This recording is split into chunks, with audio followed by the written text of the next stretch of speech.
అందరికీ నమస్కారం అండి. నేను మీ డాక్టర్ శ్రీనివాస వాస్తు జ్యోతిష నిలయ ప్రేక్షకులందరికీ నమస్కారం. మనకిప్పుడు ఎంఏ జ్యోతిషం ఫస్ట్ ఇయర్ పేపర్ 4 వాస్తు అనే దాంట్లో మనం చాప్టర్ 3 షోడశ భూలక్షణాలు అంటే 16 భూలక్షణాలు, ఒకటి మనకి ఎక్స్ట్రాగా కుంభాకార భూమితో 17 భూలక్షణాల గురించి మనం తెలుసుకున్నాం. సో ఈ యొక్క చాప్టర్ 3లో ఈ యొక్క లాస్ట్ విషయం ఏమంటే ఆ 17 ఆకారాల భూములతో పాటు మనకి వివిధ ఆకృతులు కోణాలు కూడా మనకు చెప్పింది. అంతే ఇప్పుడు మనకి ఎగ్జాంపుల్గా దీన్ని పంచకోణ అంటారు. ఏ విధంగా ఏర్పడినప్పుడు అయోగ్యం, ఏ విధంగా ఉన్నప్పుడు యోగ్యం అని భూమికి మనకి, ఎందుకంటే మనకి ఆకారాల గురించి మనం చదువుకున్నాం. ఏ ఆకారం ఉంటే ఎలా అని మనకి వేద ప్రమాణం చెప్పింది. సో అదే వేద ప్రమాణంగానే మనకి ప్రతి చోట మనకి భూమి అనేది వ్యతిరేకంగానే ఉంటుంది అనుకోండి. సహజంగా రకరకాల కోణాలతో దీన్ని ఈ విధంగా మార్చుకోవడమే మనకి శుభం అనేసి, శుభయోగం అనేసి మనకి అప్పుడే చెప్పింది ప్రమాణం. ఆ ప్రమాణం అలా చెప్పడం వల్లనే ఇప్పుడు మనకి ఆ ఇంజనీర్ ప్లాన్తో కానీ లేదా మనకి ప్రతి ఒక్కరు ఏ విధంగా ఆ కోణాలు ఇలా సెట్ చేసుకోవడం మనకి అక్కడి నుంచి మొదలైంది. కాబట్టి ఇప్పుడు మనం అలా తయారైంది, అలాగనే వచ్చింది. సో ఎగ్జాంపుల్గా మనకి ఏ విధంగా ఏర్పడినప్పుడు అయోగ్యం అంటే పంచకోణ భూమి. మనకంటే ఈ విధంగా కోణాలు అనేది కూడా దాదాపుగా పంచకోమి కోణ, షష్టకోణ, అష్టకోణ, నవకోణ అనేసి చాలా కోణాలు సంబంధించిన ఇంకా ఆకృతులు కూడా ఉంటాయి భూములు. మనకి రకరకాల ఆకృతుల భూములు. సో ఈ కోణాలని సరి చేసుకోవాలని మనకి ప్రమాణం అప్పుడే చెప్పింది ఋషి ప్రమాణంలో.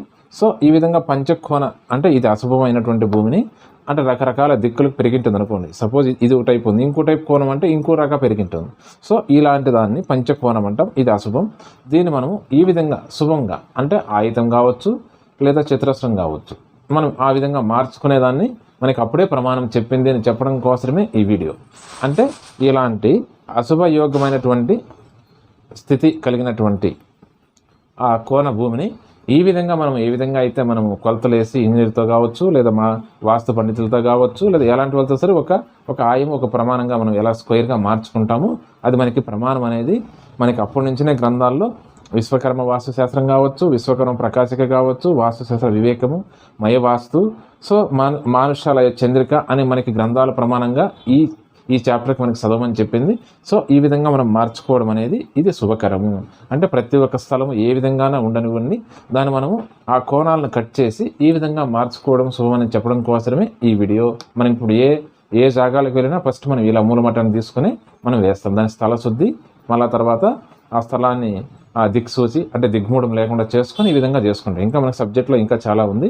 సో ఈ రోజుతో ఈ క్లాస్తో మనకి జ్యోతిష్యంలో ఫస్ట్ ఇయర్లో పేపర్ 4 అంటే వాస్తులో చాప్టర్ 3 ఈ క్లాస్తో అయిపోతుంది. ఈ క్లాస్తో చాప్టర్ 3 అయిపోతుంది. నెక్స్ట్ మళ్ళీ మనకి చాప్టర్ 4 నెక్స్ట్ లెసన్లో రాబోతుంది. అది మనకి శల్య ప్రకరణము. అది మనం వీడియో లేకుండా ఆడియో కూడా చెప్పుకోవచ్చు. సో ఇదండి మనం వాస్తవ అంశంలో ఈ విధంగా రకరకాల కోణాకృతిలో ఉన్న భూములు కూడా మనకి శుభకరంగా మార్చుకునే ఆప్షన్ మనకి అప్పుడే చెప్పిందనే విషయం మనకి చెప్పడం కోసమే ఈ క్లాసు. నమస్కారము, స్వస్తి.